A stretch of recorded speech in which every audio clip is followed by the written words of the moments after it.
Welcome to the Curious Concierge. I'm Justin Sun, and this is a podcast about the dreamers, shapers, and innovators redefining hospitality across Asia. Each episode goes behind the scenes of the hotels and villas to restaurants and cultural spaces, where we explore the places where we stay, gather, and experience, and the people who bring them to life. These are the stories behind the stays. Let's get curious. Hospitality design often feels effortless to guests.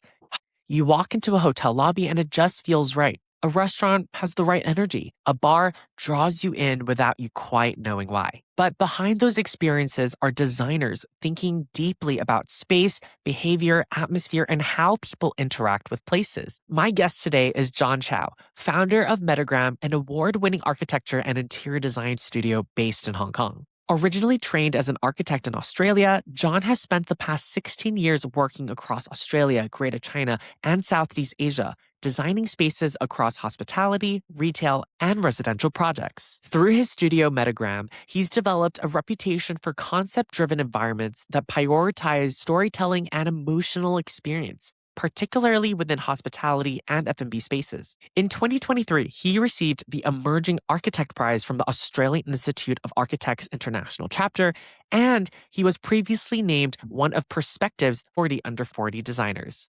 Today, we're exploring how hospitality design is evolving, how designers influence guest behavior, why hotel lobbies and F&B spaces are changing, and how design decisions quietly shape the future of hospitality. John, it's so great to have you here at the Curious Concierge. I've been really looking forward to this conversation because your work sits right at the intersection of hospitality, entrepreneurship, and how places actually come to life. And on this show, we love exploring not just buildings or brands themselves, but the people and thinking behind them. So thank you so much for spending some time with me tonight.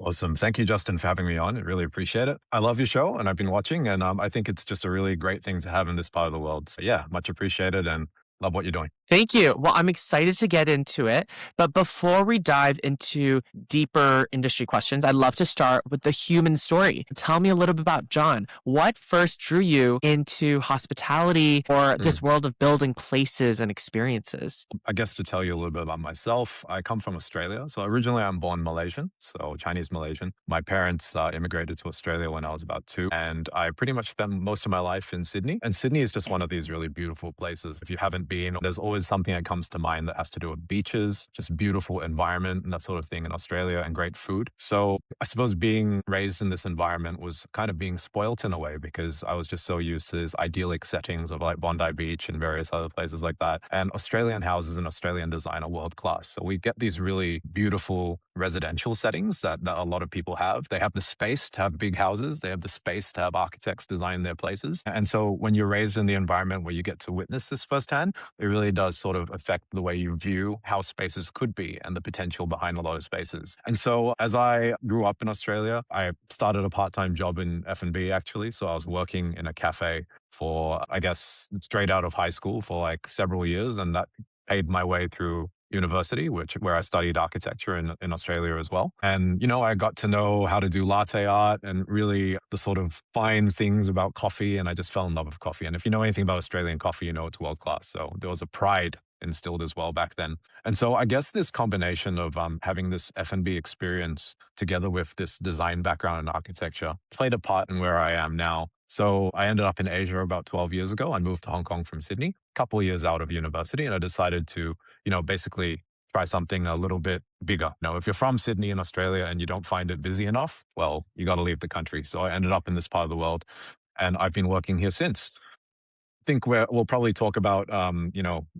past work later on in the conversation, but I left the company that I was working with about 8 or 9 years now. Since then, I decided to start a small practice, Metagram. And the first thing that became apparent was that past experience, that past life I had working in F&B really came in handy. So the people I met, they were able to talk with me at a very sort of understanding. They knew operational point of view, so I knew where they were coming from. They felt they could connect with me a little more, and I wasn't just an idyllic designer, so to speak. I was able to talk their language, and that basically got me into this world of hospitality, F&B, combined with design and architecture. And the company I used to work for and the environment that I'd surrounded myself in to do with design has always been world class. So just having these really top level influences in design and food has basically led me to the place where I am in world class. So just having these really top level influences in design and food has basically led me to the place where I am. I love that. And, I think you're absolutely right. Having that F&B exposure, knowing the operations, knowing how the counter setups and what works and flows for a barista or a coffee shop is very unique and very different, that a lot of people kind of forget, that there's a lot of science Sorry, Justin, behind. John, that sounds like an amazing experience you had with the F&B background, because I think a lot of people forget that it takes a lot of operation knowledge to really craft a good working space. Baristas, cafes, restaurants. Sounds like a really serendipitous moment that were able to use your F&B experience to really drive some of your upcoming projects. But would love to hear what gave you that confidence. What made you decide to start your own design studio in Hong Kong? So I don't know if it was a moment of confidence or foolishness, but maybe a lack of, yeah, maybe a certain lack of awareness, or a lack of, just a lack of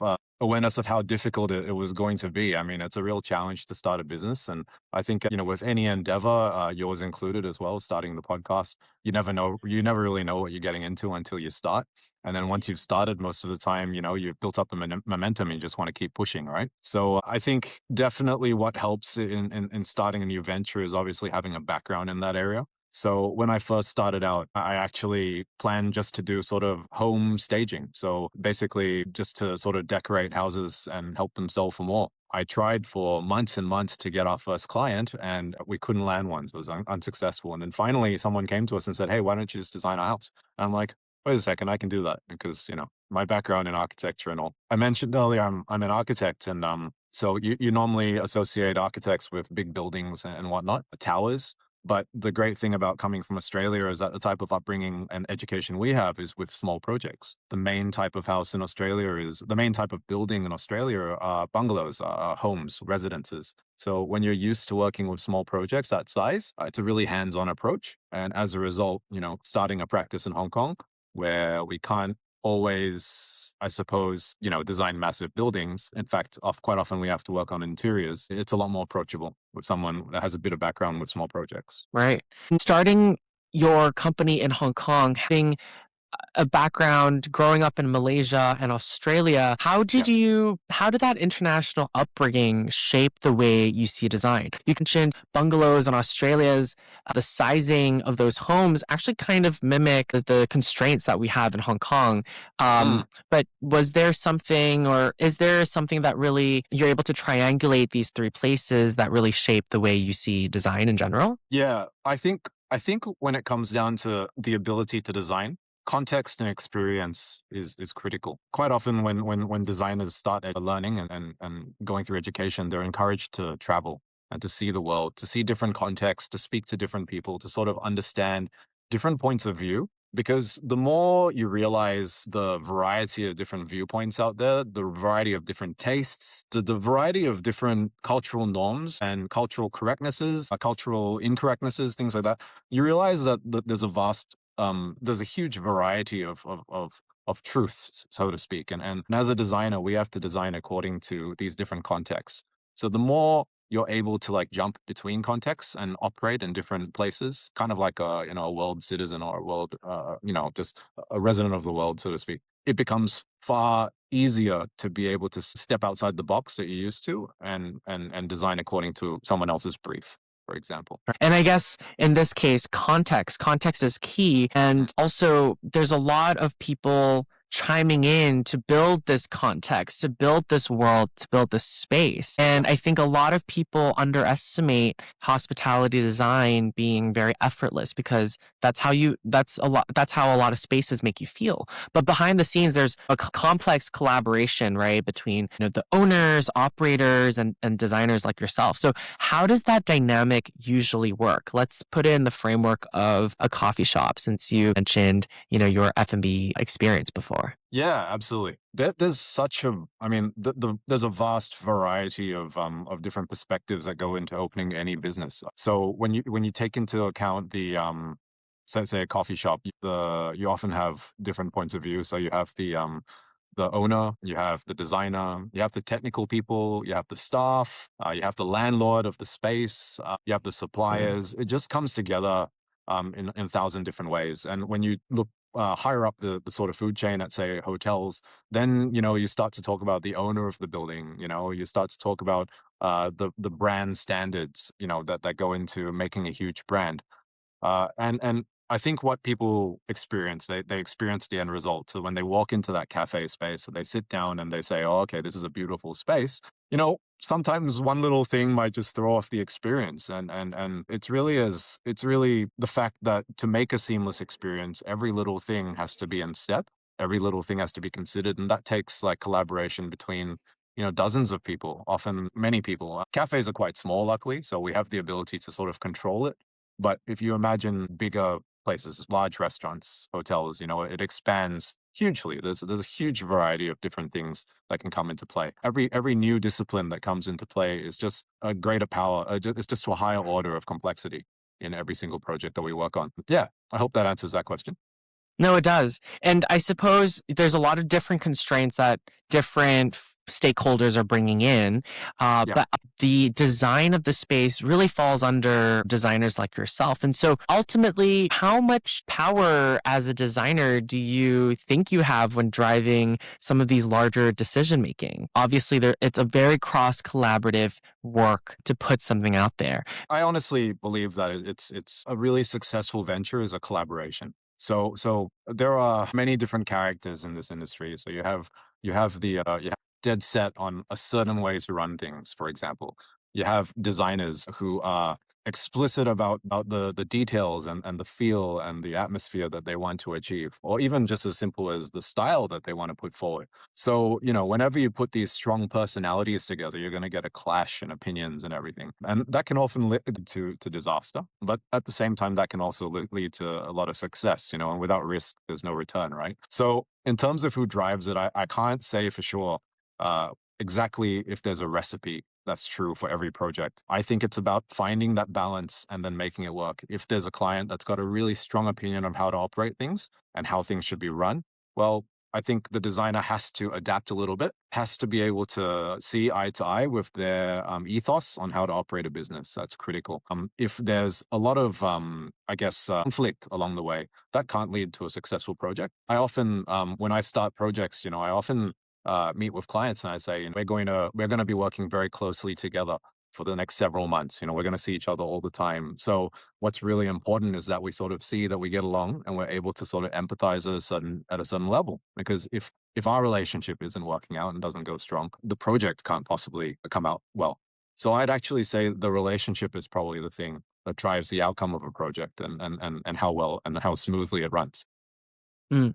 Definitely. And I think since we're talking about relationship, you are a founder of Metagram, you're an entrepreneur at heart, you are a leader as well. And I think one thing that often gets overlooked in hospitality is just how complex it is operationally. Right behind every beautiful space is an enormous amount of coordination, decision making, and leadership. So I'm really curious to hear from your point of view as a leader, building these projects, what are some of the biggest lessons you've learned about managing teams and bringing vision to life? That's tricky. I guess in terms of managing teams and bringing and creating the best outcome, I think it's a case of really being able to understand the desires of each of the stakeholders, so to speak, Mhm. and to really understand with exactly who you're working with. I'll take, for example, there are certain hotel groups that will have, for example, a Bible of the way they do things, and it's more or less a set in stone, 10 Commandments kind of standard, right? That everyone kind of needs, all the designers need to fall into check and follow. The recipe is so distinct and so set in stone, and the amount of expertise that falls into the creation of these guidelines is massive. There's a huge amount of there's decades of experience from dozens and of hundreds of people, and so the ability to make that situation succeed is to sort of fall in and sort of achieve a balance or a harmony with the other consultants as fast as possible. Within our team, it's also about creating an atmosphere of excellence. So we have a small team at Metagram, but each of our designers share an equal amount of contribution towards our projects. For example, like I called the company Metagram, and Metagram basically means meta being a higher level order and gram coming from the word of something written. So the idea is that it's taking a high level concept and turning that into something real. And this is something that isn't exclusive to me. It can be done by a team of people, and that can lead to better results. I didn't call the studio John Chow Studio, for example. I specifically didn't, because it's not about me. It's about the process. It's about the team coming together, coming up with these ideas, putting these ideas down on the table together with the owner's ideas, the operator's ideas, working out what's really important to each of the stakeholders, and then more or less coming together to create that end result. And it's the management of being able to bring out this idea and to facilitate it and to kind of blossom it into something that really is special, that creates a successful project. And I think this is the case for any project, small to large. Large, it can be, you can really see when a project is successful. Small ones, sometimes harder to see. But if there's not good management and not good leadership in that team, like you're saying, whether it's from the design side or from the client side or from the project manager side, it's hard to make a great project. Right. And it's important to be harmonious for your internal teams that you're managing, as well as the external partners and stakeholders. But here's maybe a controversial question for you. And obviously nothing directed to you. This is more of a general question. But if a hospitality space fails, is it usually a design problem or an operational problem? Well, I guess it depends who you're talking to. If you're talking to the guy who paid the big bill, he'll probably point out the designer, right? So, in all honesty, I think it comes back. This is a boring answer, but it comes back down to, I guess, a bit of everything. I gotta say from experience, quite often the reason why a project doesn't do so well, not necessarily fails, but perhaps doesn't reach the targets that it was trying to achieve, is probably a misalignment of expectations early on in the project.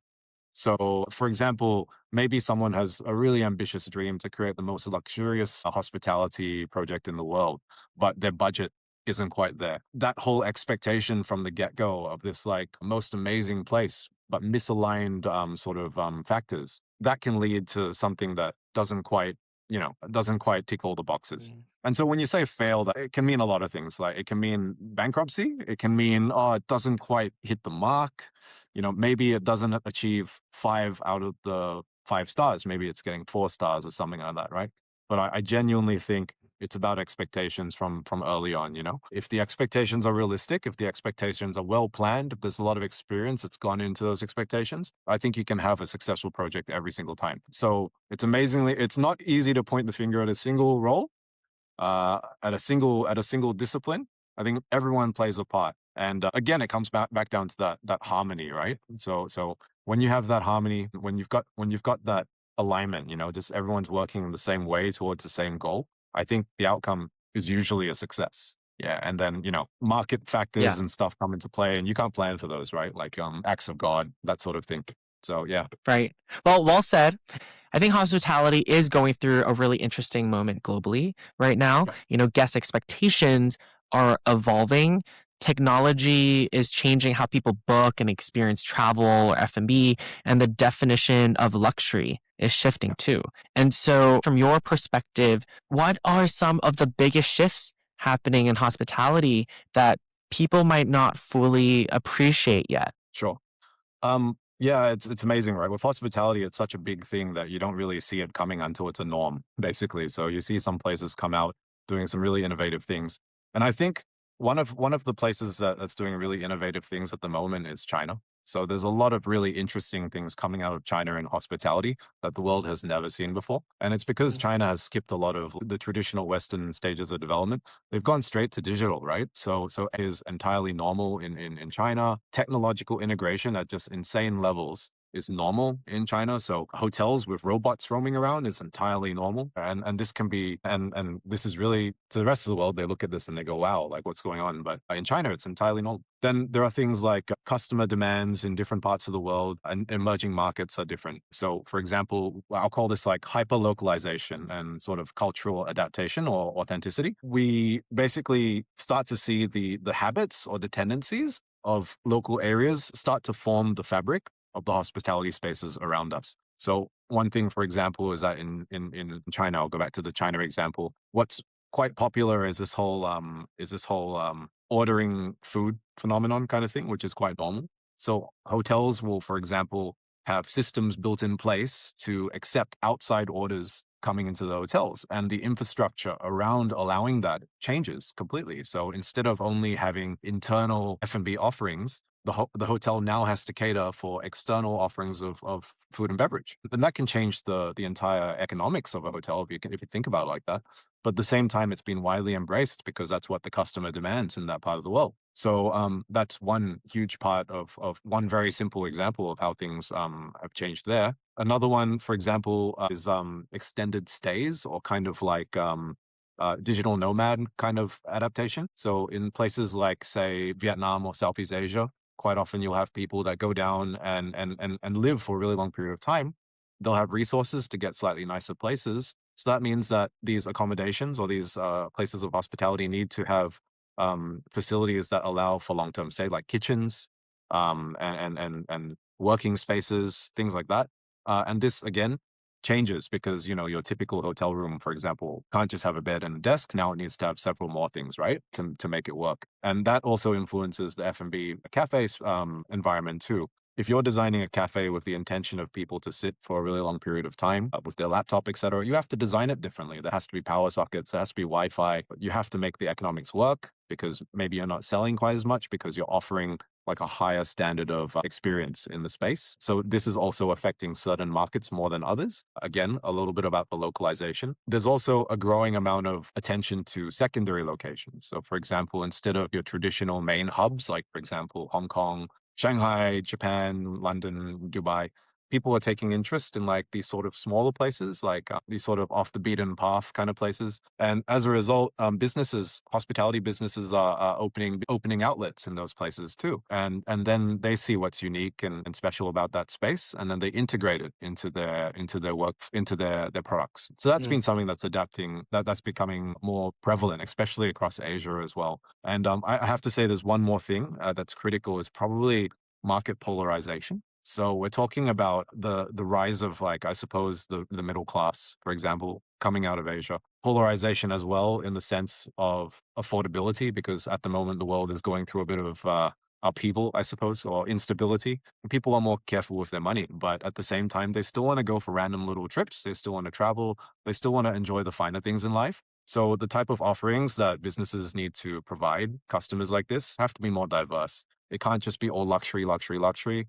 There has to be a redefinition of experience. Maybe it's done in really simple ways, like, for example, facilities of a hospitality business. Or at the same time, it could be a doubling down of the luxurious options, because, there are still going to be ultra wealthy travelers, and there'll be even more in this time of polarization. So we're looking at this emergence of these new types of businesses that are not necessarily fitting the mold of your traditional, in hospitality and hotels, like your traditional hotel. There might be some other things as well coming up, like I said, digital nomad hospitality, lower target spending hospitality, things like that. It's an interesting time, and we don't really know where it's going to settle yet. So all we can do is watch and see if we can adapt ourselves. So yeah. Well said. Hospitality is really flipping the script now, because people are not just looking for a generic space. They're really looking for a 360 experience that they can really get themselves into, because I think people understand there could be another economic downturn, there could be another COVID era, and you kind of lose the ability to be adventurous and be able to really experience something instead of staying at home. And so I totally agree with what you're saying. This is a topic that a lot of people have been discussing.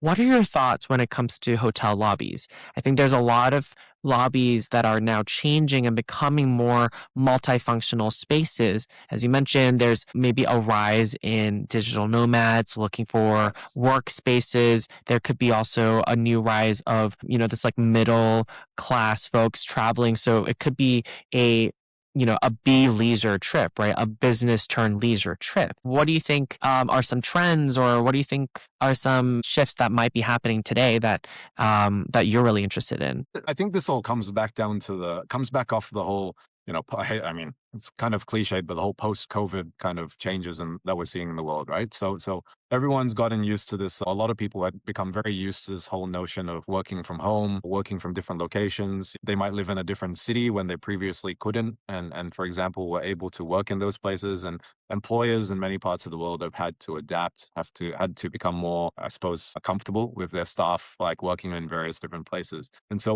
whenever we talk about mobility, we start to talk about accommodation. And I think that's what you're getting at, in the sense that because there's been such a big shakeup in the way that people live, and the way that employers, the things that tether people to a certain place, because that's changed so much in recent years, it's really creating these really interesting opportunities for hospitality companies to come up with new things. You've posted a bit about this on Instagram and your posts. It's like how these hybrid type lobbies have appeared, like you mentioned. I think that is more like, rather than the entire hospitality mold, rather than the entire hotel mold changing from one thing into another, I think more so it's diversifying. So Mm. I think you're always going to have those people traveling for luxury. I still love going to like big cities and just having these amazing like city skyline views, right? Just looking out to the city, enjoying, or even looking out to the ocean and stuff, and being pampered, having like 5-star like soap, or sort of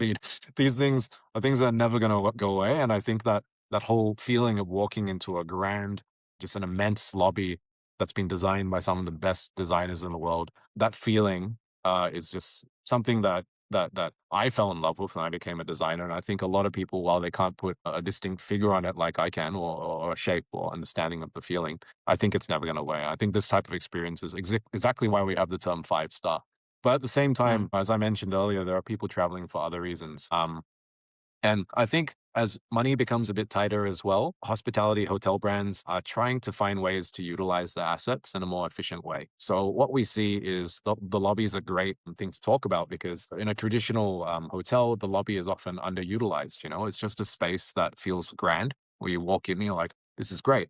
But then the thing is, over time, there are business travelers, there are these digital nomad people, there are these low budget travelers where maybe they don't walk into a space and feel the same way, because maybe the hotel is targeting that level and they don't have the budget to create these insanely high end spaces in ground floor, and take up that prime space, with something that they could put some other function in.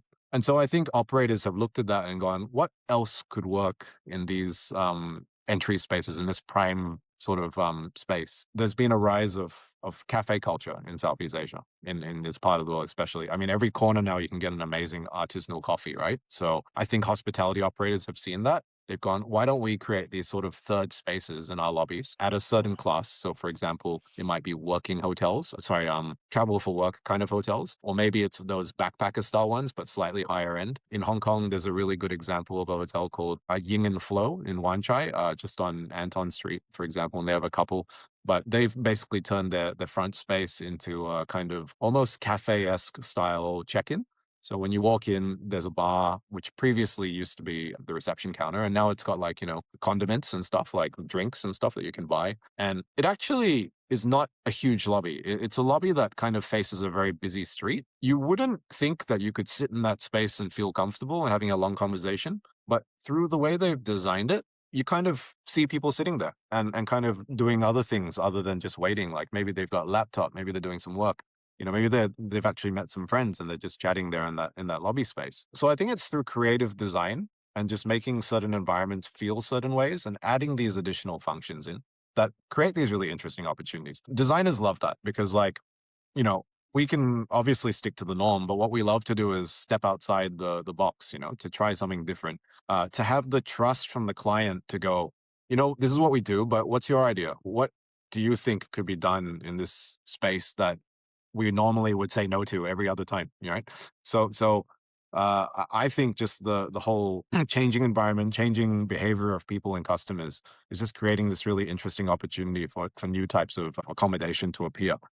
And Yeah. I'm not sure where it's going to settle, like it could become, who knows what we could see next, once technology is properly integrated, once the ideas from China have reached other parts of the world and vice versa, right? Yeah. So Yeah, absolutely. And I love how you mentioned Yin and Flow. Yin and Flow, for those who are listening, is actually under the Langham Group. And so you can imagine Langham, again, a grand 5-star hotel, is trying something different. And in this case, their format of their lobby is very unique and really touching on this multi-space concept that we're talking about. And I guess this is a great kind of segue into the next part, which is experimental design and something unique and different, right? Putting a spin on something traditional.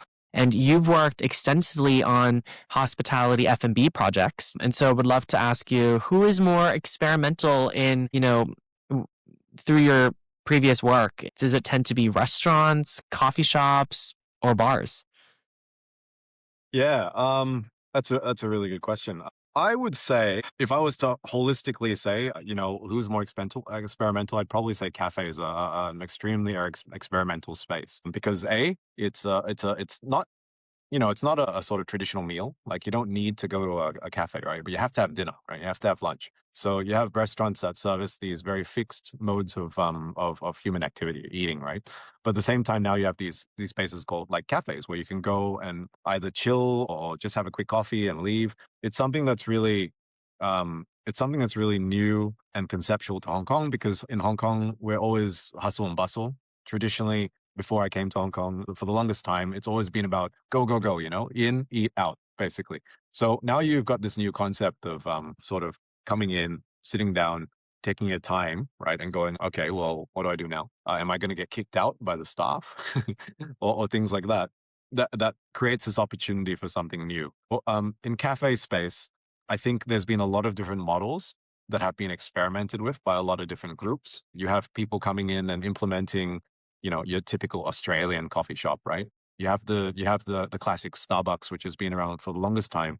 And part of Starbucks mantra is just to let people chill, to let people come in and just stay for the longest period of time and not chase them away, right? That was part of what made Starbucks so appealing when they first came to Hong Kong. And since then we've seen more boutique places pop up. There are like vinyl bar cafes. There are cafes that focus on like vegan food, for example. There are other cafes that sort of, all about health and like supplements and whatnot. And there are some that will have like, for example, libraries where you can sit and read books. And of course, there are the quintessential pet cafes that you see a lot in Asia. So I think cafes give businesses a medium through which they can experiment. And it's not only cafes leading the drive. We've seen examples of traditional blue chip kind of companies like insurance companies, for example. Recently, a couple of very large insurance companies have opened cafe spaces and cafe offerings as part of their experience. Just close to my office in Wan Chai, for example, there's an insurance company called Bowtie, and they opened a cafe called Bow Cafe. So as part of their office, there was actually a cafe that you could walk into, and you could more or less either meet the staff of the insurance company,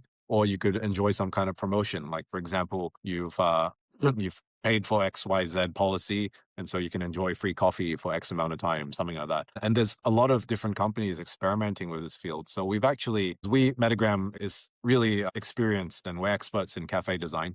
We've had corporate companies come to us and basically say, hey, how can we incorporate a cafe offering into what we're trying to do? And I think the same is true for the hospitality spaces, your traditional large scale hotels. They want to see how this new trend of cafes can reinvigorate their offerings to make something a little more interesting. And I think that's what we've been talking about the lobbies of certain types of hotels, right? Like once you integrate that cafe and make it accessible to anyone off the street, Wow, that really changes the atmosphere of a hotel lobby. It really changes what that hotel lobby is. It changes how it reaches its customers. It changes the conversation and dialogue that customers have with the staff of the hotel and the brand. So it's just one of those things that's created a lot of opportunities for a lot of businesses and a lot of business owners and cafe entrepreneurs. So Well, I love that you brought up how corporate companies are now thinking of extending their brand offering, extending this brand identity, and really raising that brand awareness in a different way. In New York, Capital One, which is a bank, has created like a cafe integrated, very closely with like their ATMs. yeah. And it's like a workspace as well. And so, as a young person, I'm sure walking into the space, being able to see the operations of a bank, you then just kind of build that trust, right? And resonate with this brand a little bit more. And then you become a user potentially. And so it's very interesting Yeah. that you kind of mentioned those projects in Hong Kong. I would love to learn a little bit more the projects you've worked on. Maybe walk me through some of the highs and lows of one of your favorite F&B concepts that you previously designed. I can mention a couple, but one that comes immediately to mind is Alchemy Origin, which is a cafe that we worked on in Taikoo Place in Quarry Bay, Taikoo Place 2, yeah, in Quarry Bay. That project was done about 3 years ago now, I think, and we've won quite a lot of accolades from that project. A lot of design competitions we've had really good responses from, usually pretty high up prizes, which has been really nice, and it's brought us a lot of recognition. That space was amazingly tricky. So to paint a picture for everyone, it was at the base of a new tower in Quarry Bay. It was originally supposed to be some other kind of business, but what happened was it was offered to my client who I'd worked with many times, the Espresso Alchemy Group, and he was offered to operate it. So it wasn't really designed, the outline of the space wasn't really designed to facilitate just any old business. It was quite a unique curvy space. So if I was to map it with my hands, it was kind of like a curve or a teardrop kind of worm shape. And it's really hard to design spaces when it's so irregular in shape. I got to say that probably one of the lows for me was trying to figure out how to fit, um, a cafe program into a space like that, trying to maximize seats, trying to incorporate the different functions. We deal with, fire egress routes, standards from the food and hygiene department that you have to incorporate. And when you combine all those things, it's super tough when the shape of the space is unusual. So I spent weeks and weeks just hitting that design and trying to figure out the best floor plan. Eventually, after quite a few weeks of work, I developed a kind of curvy axis that went through the center of the space, and everything was more or less designed off of that axis. And the outcome was a very unique space that blended into the context. So that's very important. Architects always love to design around context. So it blended into the context. It captured the colors of the brand, which was red and kind of earth tones, telling the story of how coffee is grown at different topographic regions. That was the concept. And it was able to link into the site and sort of fit in seamlessly because of the shape. But at the same time, the colors and everything was very distinct to the brand. So it had an amazing narrative, the space, that basically everything that we did inside told a story. We were able to incorporate some really lovely details because the client was willing to get on board with the vision and the idea of the brand itself. And the outcome was just a really nice space. So if you're ever in the area, I do encourage you to check it out. It's still there, even after 3 years, which is great and doing very well. The Alchemy Origin space is really cool. For those who haven't been, you should definitely check it out if you're in Hong Kong. I think you've done such a cool job in leaning into the curves and the restrictions that you had with like using circular lighting and kind of this like texture and leaning into like that irregular space, as you mentioned. You have had such a great F&B experience, and you've also designed for a chain called Fineprint in Hong Kong, or F&B or cafe. Really, it's really cementing itself as a strong player in Hong Kong. So I'm curious to hear, because you've worked on a couple of them, how do you create something within the brand guidelines of a growing company, but yet they all still feel pretty uniquely different? From company to company, the approach to designing according to a fixed aesthetic is different. Certain clients are happy for many, many different outlets to look distinctly different from the next and just carry the same logo. Maybe they're themed in different ways, right? But there's something about them that keeps it the same. And then there are other clients like Fineprint, for example, where the aesthetic appearance and the atmosphere is critical and has to be the same across all of the different outlets. It comes down to defining a DNA of the space. We've been lucky because when we started working at Fineprint, they only had, I think it was maybe 4 spaces, I think, and we've done several for them since. So we started to work with them when they were still a relatively younger business. They were still quite established, still had an amazing reputation, and we were so happy when we started working with them. But I think they had yet to cement that physical kind of DNA on how a space should look and how it's kind of tied to how it feels. And so, because we got in early and we were able to work really closely with them, we were able to define through, say, the materials, through, say, the way that the bar works, the experience of how a customer would come in, purchase a coffee, wait in a certain place, have the coffee come out in a very uniform manner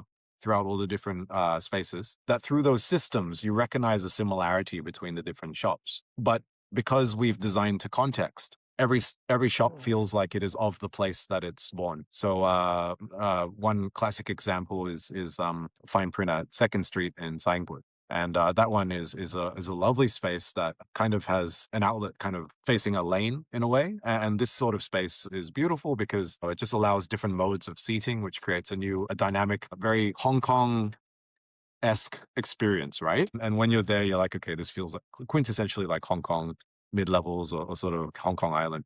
But then they also have an outlet in the airport just next to the arrivals in Gate B.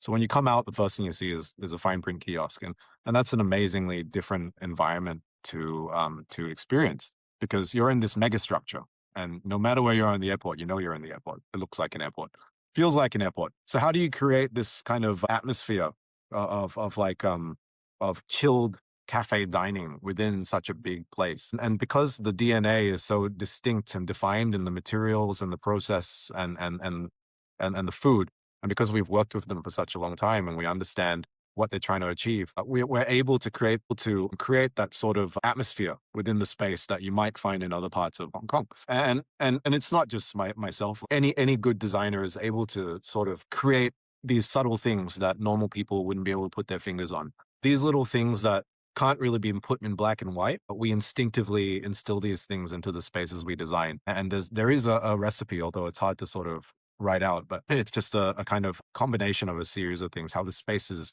put together, the materials, working with the operator to work on the processes so it feels like a certain thing, although it might not look specifically the same in every single thing. So yeah. Yeah.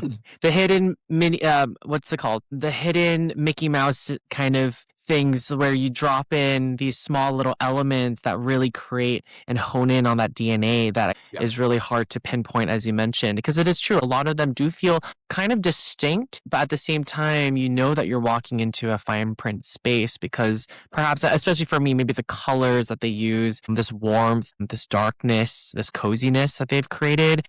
Yet there's like that chic element, right? And they're all kind of different. You know, you've created a lot of F&B spaces and cafes. What design elements have the biggest impact on how people behave inside, a cafe? Okay.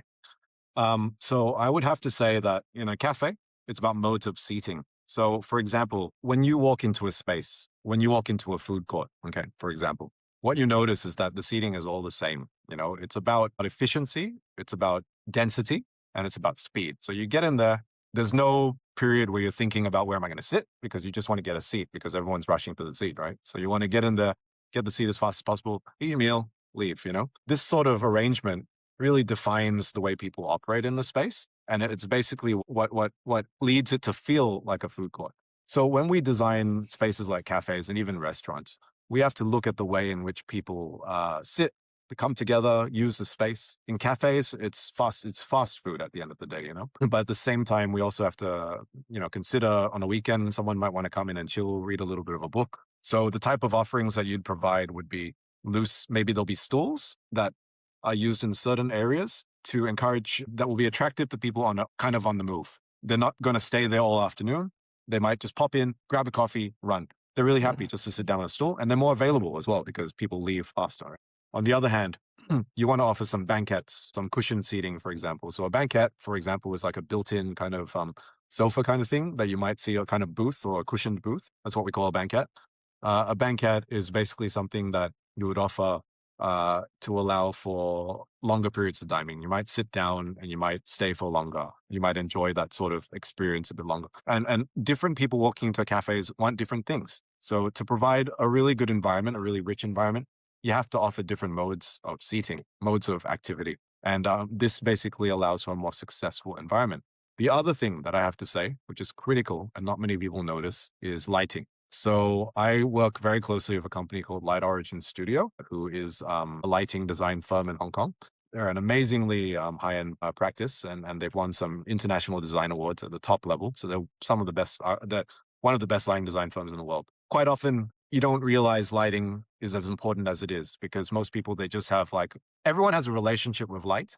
You have the light in your room, etc., just in the center. Everyone has a relationship with procuring light. People pop into IKEA, they buy a lamp. People buy a bulb, they stick it in the ceiling. So everyone thinks they have an understanding of the mechanics of light. But when you go into the technicalities, creating atmosphere, creating emotion, creating hunger, these are things that people don't realize can be achieved through really good lighting. So I'd love to use lighting designers. This is quite often we can't afford them. But for hospitality hotels, there's always a lighting designer involved, because that mood and ambience, the thing that makes you want to go into a space and stay there for a long period of time, while the design is one part, it's actually the subliminal things that create that X factor, right?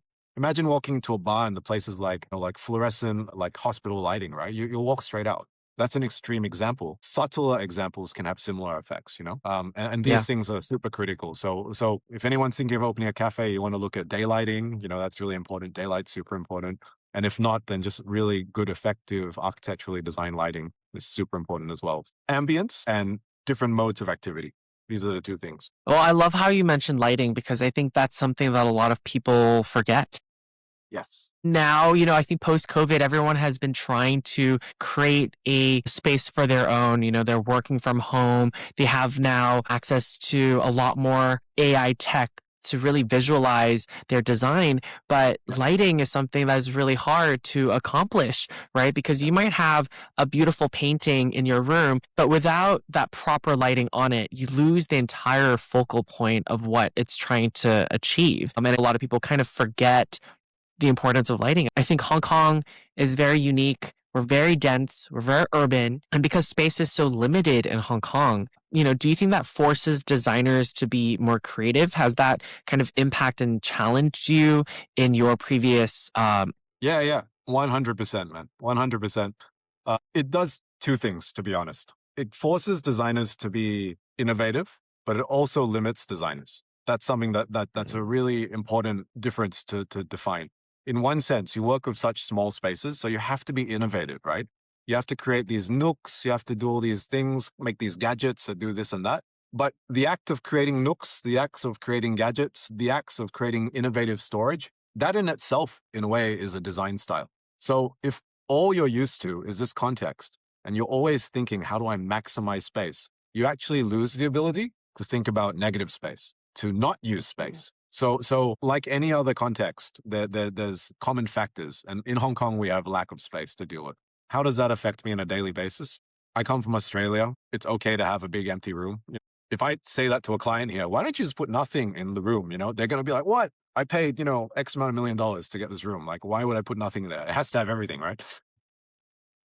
You have these really interesting moments where it forces designers to be more creative, but at the same time, it goes back to what I said earlier about traveling and seeing the world, understanding different contexts and figuring out how to best utilize things. And I'll give another example. It's a kind of side thing, but I think it's probably a good thing to consider, is that when I first came to Hong Kong, the designers that were coming out of China were, for example, still quite up and coming. Basically, they were still quite young in their influences and everything, and they're still relying very much on influences from outside designers. But in the 10 years, 12 years that I've been here, the quality of design has been unbelievable. Like the ability, Chinese designers are easily like world-class.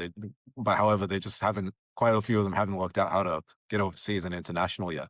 If you go into China, travel over the border, if you're based in Hong Kong, or if you're in another part of the world, if you travel into China, one interesting thing, if you're a Hong Kong person, is all of a sudden you're faced with this abundance of space. This is probably quite a foreign concept to someone from the States or from Australia, where we're used to that. But when you're used to not having space, the abundance of space then becomes like a new dimension. Oh, it's like now I have to design more stuff to fill this giant space. And that's a challenge in itself, right? So learning how to create empty space is something that designers that are used to small space have to kind of get used to. And I think China has had a lot of exposure to big space, and that's helped them accelerate to the point at which designers from China are now. And yeah, tangent. So anyway, but hope that No, makes that's sense. great. And you're right, because I think what Hong Kong's constraint gives, again, this very distinct parameter to work around. And then Yeah. when perhaps a Hong Kong designer is introduced to something completely different, such as space, it's hard to comprehend. And that's a It very is. interesting thing to think about, right? Because I feel like most people will expect designers want space. But then when you're so used to the environment and the constraints, especially like in urban dense markets like, Hong Kong, Singapore, Tokyo, you kind of forget that people actually might enjoy the lack of space and really pushing that creativity and that challenge to make it Yes. work. Yeah. Well, that said, I'm curious to hear what types of hospitality concepts, since you've worked on so many, do you think will thrive in Hong Kong in the next decade with technology on the rise, with perhaps, this expectation or change in consumer behavior as many Hong Kongers venture into China? What do you think will work in Hong Kong in the next decade? Okay.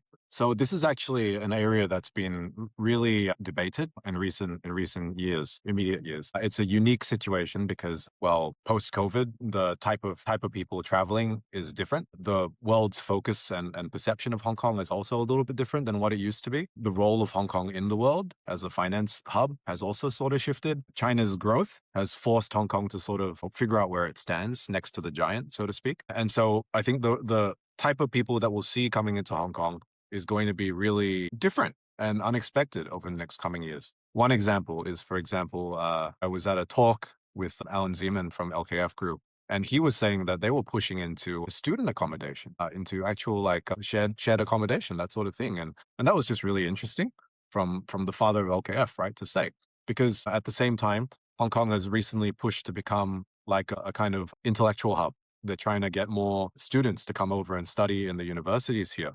So with this rise of like intellectual property and money surrounding that, right, we need more accommodation for this type of traveler, right?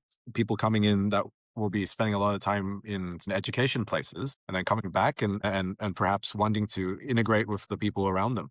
There's studies done to show that in innovative environments, the way in which people interact directly because of their space actually influences the level of innovation that comes out of it. So when you have co-working, co-living spaces where intellectuals can gather and talk about ideas and stuff, you actually have a tangible increase of output coming out the other side. And that translates to money. And of course, that then translates to business.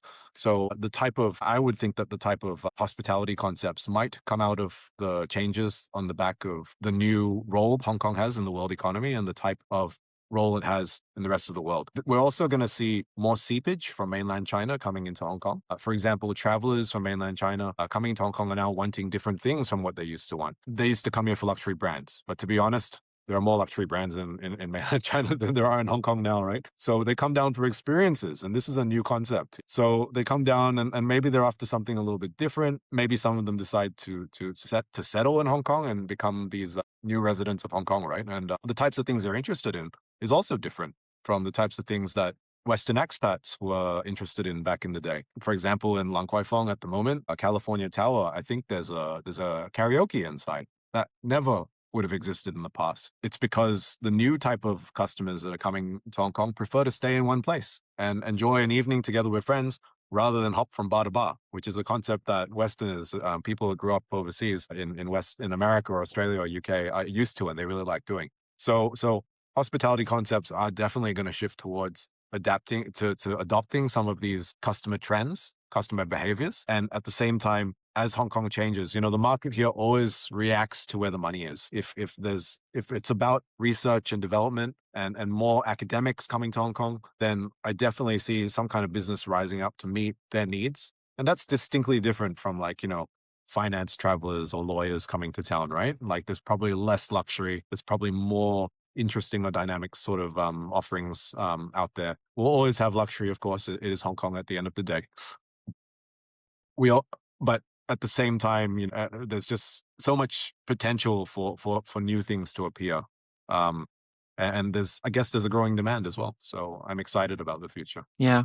Well, it's interesting that you bring up about student housing. I think Hong Kong real estate market is really paying attention to that space. And I think most recently, one of the Regal hotels has been sold to Centerline to actually convert that into student housing. And so, as you mentioned, we're going to see a huge change in perhaps a younger generation students, and then hospitality concepts will probably have to adapt to that. As you mentioned, maybe cafes have to have more workspaces, better Wi-Fi. Hotels might want to then change their lobbies to attract more foot traffic, right? To become a placemaker and instead of a traditional grand lobby, and again, providing workspaces or places to unite and to bring a community together.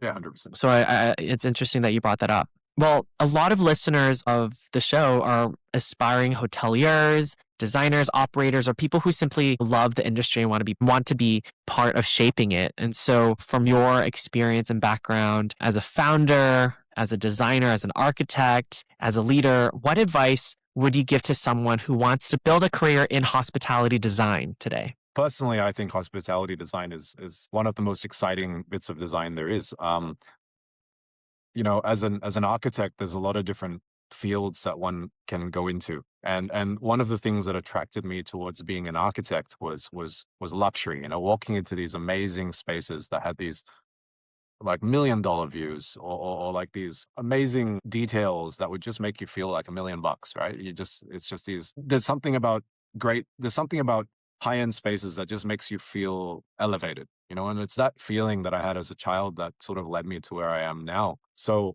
I would say that if you're an aspiring designer that has an attention to things like beauty and detail, and you want to find a client base that's willing to pay for that because it's their product, hospitality is absolutely the right way to go. Hospitality design is absolutely the right way to go. And there's a huge market for it, just around the corner, we have Macau, and Macau is just entirely hospitality, right? So there's plenty of opportunities in this part of the world to sort of get into a really high-end level design, doing stuff that, that basically you could dream of, and someone will be there to pay for it and build it. And that's the best part about it. So if you are aspiring to go into hospitality, I'd say find yourself in a part of the world where hospitality is appreciated. This part of the world is fantastic because of the amount of people, the amount of activity, the amount of movement and change that we see. It's just so dynamic. There are other parts of the world that match that characteristic as well, like New York is one of those places, Dubai as well. Once things calm down, it's, several months ago, it was an amazingly dynamic environment. The types of things that you see there in hospitality are fantastic. The hotels are amazing, and they're still amazing. They're well known for being some of the best hospitality in the world. So I think if you're aspiring to be in this area, I highly encourage it, but find yourself in a part of the world where it's appreciated, because that's critical. If you want to become the best, you got to be in the most competitive places. And if you start up and find a role in somewhere like Hong Kong, you will be learning from the best. You'll be getting the best experience on the most luxurious, on the most high end type design there is out there. And there'll just be a lot more to look forward to, as you go forward into that sort of thing. And I guess the same is true for people aspiring to be in hospitality as well. I have many friends in hospitality, and there's just so many jobs and roles in this part of the world that keeps people in that industry. It can really support a lot of a lot of livelihoods, right? And that's what it's about as well. We want to have opportunities to advance, get better in our careers, and sort of create things and feel proud about it, right? So to do that, yeah, it's all about environment and context. So I hope that helps and is encouraging to anyone thinking. Well put, because location is key. And if we're talking about hospitality, retail spaces, F&B, location is key. And so you want to be in a location that really supports you, as you mentioned. And so that's a really great advice. And of course, Hong Kong, or this part of the world, really has some amazing hospitality brands from here and headquartered here. You've mentioned Oriental, Shangri-La, Peninsula, to name a few. Yes. But would love to turn the table a little bit into something a little bit more fun. This is a rapid fire round. And so I'm going to ask you a couple of questions. Whatever first comes to mind, feel free to spew that out. Okay, the first question is, what is the most underrated hospitality design element, in your opinion? Ooh, I'd say the rooftop. Using these weird little spaces to become something really cool and special. I think that's just something that could really be tapped, I reckon. Just you know. Definitely. And I think the Empire State Building is a really good example because the rooftop is really what it's making the commercial building its money. And I think people kind of Yeah, forget that people love to be top floor to see the views. 100%. What is Yeah. one design trend you think is overused? Ooh, tricky question. Nowadays, I think there's a little bit too much kind of Scandinavian, maybe. Yeah, like I think look, I think Scandinavian design is fantastic and beautiful, but it has been so influential over the last few decades that it's really worked its way across all sectors of the market. And so it's overused in a sense. Everything is Scandinavian. It's very Scandinavian. Yeah. Scandinavian design, when done well, is absolutely spectacular. But let's be careful on using too much of it, of this vocabulary. Yeah. Absolutely. What is, and maybe I feel like I know this answer, but what is a city with the most exciting hospitality design right now? I'm going to say Hong Kong. Hong Kong's got a lot of exciting things going on, but to add to that list, I would say Melbourne is actually going through a lot of interesting changes. There's some really dynamic things coming out of Melbourne. There are some Melbourne-based architects that are now breaking out of Melbourne and designing things all over the world. It's just a fantastic, weird environment where hospitality concepts thrive. And there's just an amazing ecosystem of amazing food, amazing coffee, amazing designers that's just creating such a dynamic environment in Melbourne. So being Australian, I'm a little biased, but and you know what, I'll probably get a bit of a bashing from my Sydney side, compatriots where I'm from, but yeah, that's the truth. But I think you're right. Some of the hotel spaces too are really modern and really unique, and really fresh. And you're Mm. seeing that kind of across Australia, which is really exciting. That said, what is your favorite hotel lobby or perhaps cafe in the world? Ooh, okay. Hotel lobby. I gotta say, opposite house in Beijing, in Sanlitun. I would say Hmm. that's probably the thing that comes to mind first. It's just a stunning piece of work by architect Kengo Kuma, and like just the way that he uses the giant curved fabric piece in the entry, and the way that the space is just broken up is just memorable and spectacular. And the bar and the ground floor is actually pretty cool too. So yeah, Great. And how about your favorite cafe in the world? okay, that's a harder question because I designed those, and technically I could say one of those. It can There be is yours. yeah. Okay, I will avoid saying any of mine, and I'll go back to my roots in Australia. In Sydney, there was this one little cafe I always used to go to. It was there's a coffee brand called Campos in Australia that was really one of the big early players in artisan fine coffee, and they had this little kind of coffee kind of store, really small little coffee bar in Newtown, which is sort of like an eclectic kind of hipster kind of part of town, I guess. People would line up outside, and I used to go inside every Saturday and line up and have affogato, which is like a vanilla ice cream with a shot of coffee on top. Mhm. And you'd be cramped in a little corner, but the daylight coming in was spectacular, and it'd be in this semi-residential area that just had this amazing atmosphere of different influences and graffiti and mission mash, and that probably has the fondest memories for me just because it was my childhood. It's not there anymore. It's still there, but it's changed. But yeah, it's a place from the No, I past, love so I'm that. allowed to say that. Nostalgic Yeah, and some amazing vibes, it sounds like. 100%. Well, Yeah. last question here is if you could redesign one place or space in Hong Kong, where would it be? Okay, that is probably a very tricky question. I think I think there's something about Hong Kong that's very regimented. Like things are where you expect them to be. But wouldn't it be amazing for something to be out of place? Like Mm. there's this wharf in kind of like Sai Pun that you can sort of randomly walk onto, and it's open to the public and can go out. Wouldn't it just be cool if there was just like some kind of like random warehouse kind of cafe F&B offering where people could just flock to for no reason, and it doesn't necessarily make money, but it's just an amazing place to hang out. And maybe there are farm animals or something, I don't know. We have these spaces in Australia, and if you're from Sydney, you'll get what I'm referencing. But yeah, I think there's just got to be something unexpected, and that could be a perfect place to put it. So yeah. No, I love that. Sometimes you got to lean into the absurdity, and sometimes it doesn't need to make sense, right? Because you are 100%. creating a space to experience, to be part of a memory. Well, John, you spent your career designing spaces that shape how people experience hospitality. What are some things that you're working on that you're most excited about? Okay, awesome. So what I've seen, and I guess this is a general thing. There's no specific project that I'm working on at the moment that I suppose captures everything. But I have seen over time, in our last decade of practice, that there's been a greater appreciation for just really nice design coming out of different places of the world. So in Australia, it's established, but in Hong Kong, 10 years ago when I first got, or 12 years ago when I first got here, there was only a couple of artisan cafes. There was only a couple of places you could go and just chill out and enjoy really great coffee. But now it's everywhere.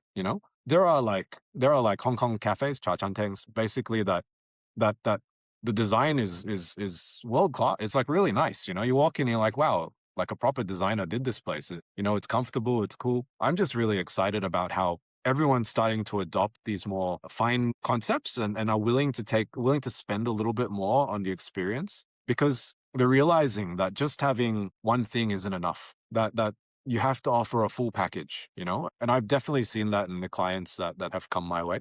It's not just simply about get in, get out kind of thing. It's kind of like businesses genuinely want to create like an amazing experience that A, competes with their competitors and does better, but B, also just is a fantastic experience for their customers. And I love to see that, because it's just better. It's just more excitement for designers like myself, more concepts that can be realized. And just a bulk of great potential spaces that could come out of this whole movement. And so, you're creating new spaces here and there. Where can listeners follow your work and learn more about Metagram? Awesome. The best place to look is we have a fairly active Instagram account. That's the best place to keep up to date with our activities. And we try and stay active on that as much as possible with our newest projects, with any activities we randomly get up to, little insights on the market. And yeah, I just want to stay in touch and try and put my best foot forward and best ideas forward for everyone to sort of experience and see. Fantastic. Well, I'll drop those links in the show notes below. But John, this has been such a thoughtful conversation. I love hearing the thinking behind how places and hospitality experiences actually get built, and your personal experience about being a founder, growing different spaces in Hong Kong. And so I'm excited to follow your journey. And thanks so much for coming on to the podcast. Thank you for having me, Justin. I appreciate the time as well, and really wonderful conversation. I look forward to hearing more of your conversations with more movers and shakers in the future. So thank you. Absolutely. Thanks, John. Yes. Thanks so much for listening. If this episode sparked something for you, follow the show and share it with someone who loves hospitality. A rating or review helps more listeners discover these stories, and it truly means a lot. Know a founder, operator, designer, or innovator who should be on the podcast? Send me a DM or email. All links are in the show notes. And until next time, stay curious.